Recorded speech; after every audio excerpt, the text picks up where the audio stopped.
everyone, this is Michelle for Expat Life Mexico, formerly Afro Expats. I live in central Mexico in San Miguel de Allende. If you haven't heard of it, look us up. You can search around on my channel for more information about this super cool, creative, culturally stimulating part of Mexico to live in or visit. I'm here today because I just felt it's Sunday. I'm not sure the date. Let me check. January 22nd, 2023. It's a new year. And, I just felt the need to kind of drop this out there in terms of my subscriber that live already in San Miguel and my subscriber base that may not be in San Miguel as of yet. I just wanted to make a few comments about my purpose and why I'm here. But before I get into all of that, if you have been on my channel and you enjoy the content that I provide, please hit the subscribe button so I can continue bringing more of this to you. If you enjoy what's coming or any of my videos before, in the future, if you go and click around a little bit on my channel after this, please hit the like button and feel free to leave comments, positive comments, because today is all about positivity.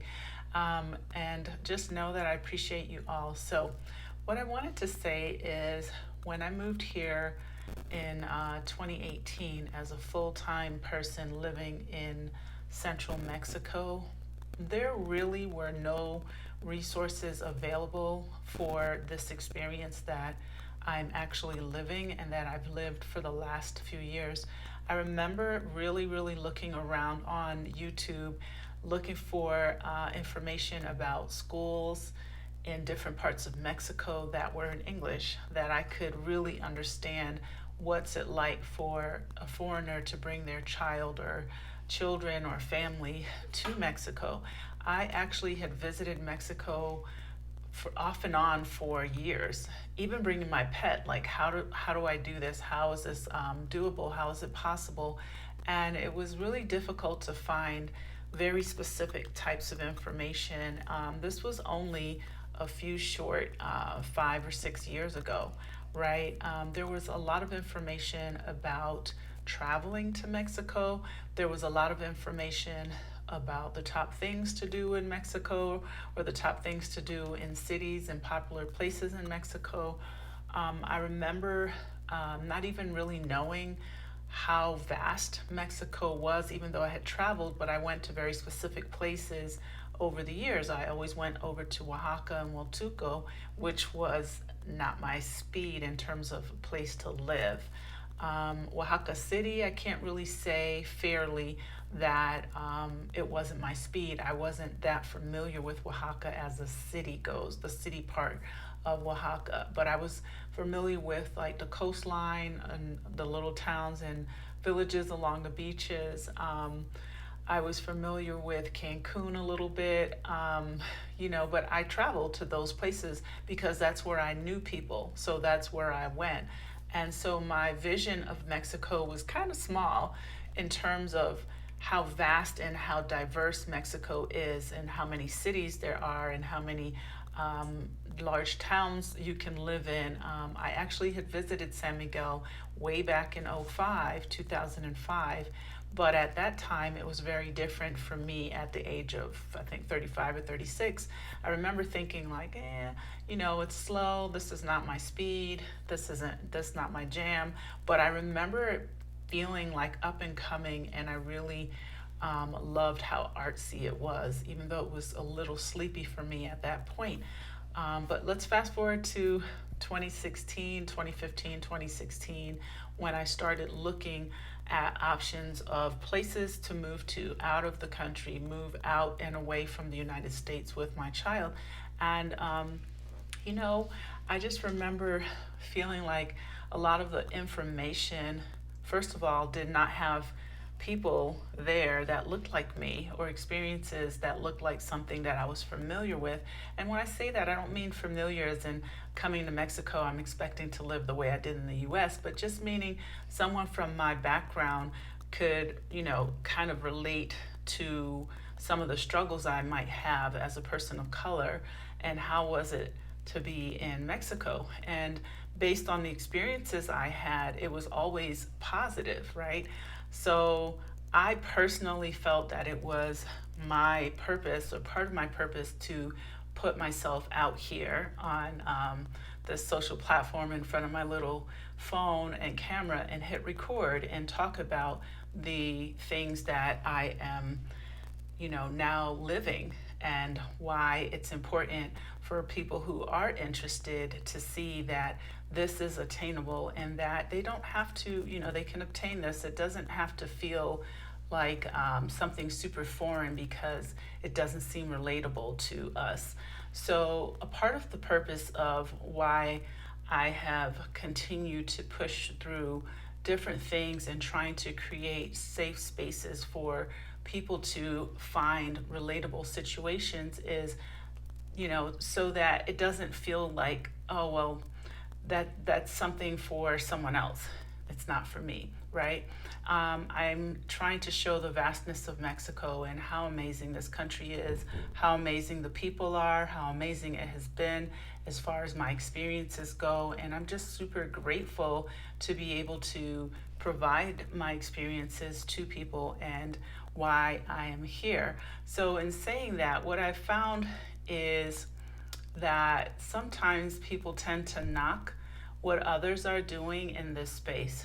And I really think that the small space and circle of people of color who are, encouraging others who have an interest to have a change in their life and have a change in the chapters that they're moving into, whether it's retirement or if it's someone who's younger and has like an online job or online opportunity or just an online desire to not follow the footsteps of whatever it is that we want to, move from or onto.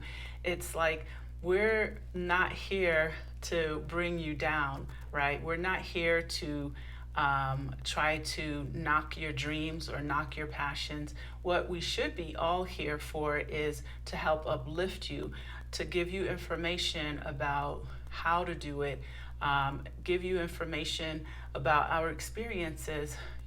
Some might specialize in helping you on the financial side. Some may specialize in helping you on the soft landing, which is what I feel that my purpose is. Some might be here to help you navigate where to go, what cities. Maybe there's someone out there that can help you connect in a few different places with people who can give you information so you can make a good determination on whether or not that space is right for you. Whatever it is, whether it's through Stephanie Perry, Rashida, Adelia, the Yarbrough, whomever, like all of us are here, and myself, to really give our experiences and also connect with other people that are able to share what their experiences is, their fears and whatever. It's not really all about, oh, look at my wonderful shiny life and this is all that I'm doing here and blah blah blah. It's really about, what, you can obtain this too. You can get this as well. Like, work at it, make a plan, and if you need help, here are the resources that are here to help you. It's not about being negative, and so in saying all of that, I just kind of felt it necessary to do what I enjoy doing, which is I like to spread positivity and good energy. Is it easy to live in Mexico? No, it's not. Do you need a plan? Probably, probably you should have a plan. Yes, you should plan what your income is. Yes, you should sit down and think about yourself and your lifestyle. Are you going to end up loving Mexico City, San Miguel, Merida, Playa, Del Carmen, Puerto Vallarta, any of these places? You don't know until you go and you try it on, right? So we're here to encourage you to try it. Try it with a plan. If you need help, get the help. If you feel it more comfortable for you to hire someone to help you with whatever it is, then do that. It should not matter to anyone else how you go about getting to where you want to be, right? If you feel like, you know what, I can sit down and I can figure this all out by myself, go for it, right? I did. That's exactly what I did. I mean, I went on YouTube and a lot of the YouTube videos were like dated. I remember seeing a family talking about bringing their kids to, I believe it was San Miguel, and it was a Caucasian family. And I remember thinking like, this video is kind of old, but I was happy to see that video. I was happy to see something about raising a child in San Miguel. And I started looking around on Facebook and joining some groups and asking questions. And the information was like really poor, because at that point, even then, only a short 6 years ago, San Miguel was still very much known for being just more of a retirement kind of community. And when I say that, meaning, the foreigners that were here. And I was really looking for the locals mixed in to the foreign population, but a space where my son would not, it would be more of an international, a little bit of an international mix where, he's going to experience a variety of faces. Not even so, I wasn't even so much looking for our faces. And now we have our faces here as well. So it's really a blessing to be a part of the growth, a part of the journey, a part of being positive and uplifting. We're not here to create some false sense of living in Mexico. We're just kind of here to help people who want the help and are willing to, explore what are those options and what do they look like. Now, is it going to end up being your final choice? That's on you. We don't know. But if you want help, we're here for that reason. This channel is here for that reason. Casa Elm is here to give a soft landing. We really work hard to make sure that you have a good experience, that we are connecting you in ways that are positive to people that are here. Are you all going to get along? No, but that's not my problem. Like, I am not a peacekeeper. I'm not here to force friendships and things. Sometimes people come with their stuff and they still have their stuff, and maybe they got to work through their stuff. At the end of the day, I'm here to foster the relationships and connections to the community in San Miguel as much as possible. And if I have connections in other places, of course, I'm willing to share those things with people.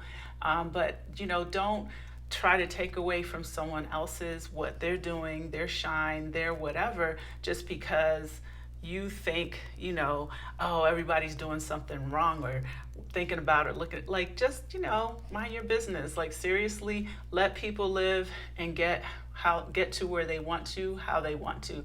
And that's my 2 cents worth for today. I just wanted to say that because I see a lot of like little, nitpicking within our communities. And I just think to myself, wow, what a waste of time and energy. And I'm currently reading Feeding the Soul by Tabitha Brown. And, the thing it says, finding our way to joy, love, and freedom, right? And I think that that's what most of us are trying to do, and why people explore moving to other countries. Yes, make a plan. Yes, get your finances right. Yes, get yourself in order. And, if someone is out there trying to work to earn money so that they can get to retirement status, or they can get to whatever it is so that they can help others, and that's the way for them to be where they are, you know what? I'm going to give you a big fat handshake and a fist pump and a high five for making the effort rather than grumbling about what somebody else is doing. So at the end of the day, that's my 2 cents worth. I just had to say that because I feel like we need to really start pointing our eyes in alignment with what our purpose is, and worrying about ourselves and focusing on how do we continue pouring positivity into the communities that we're already in, and continue growing positively in the communities that we've moved to in Mexico, and looking around at your blessings. In addition to looking around at your blessings, what can we give back, right? Whether it's back to our own, back to communities that we're in, whatever it is, like, where can I be of positive energy to someone in a positive light? So that's my 2 cents worth. Pick up this book, read it, I think a lot of us need it. And find your joy, find your purpose. Try to be the best person that you can be. That's all I'm here for. I'm not perfect, but I'm doing my best, and I'm just going to keep my 2 feet in the lane that stays towards the light. So have a blessed day, and thank you so much for being here. If you haven't subscribed to my channel, hit that subscribe button, and I love you guys. Thank you so much for being the wind beneath my wings. I truly, truly appreciate it, and peace out.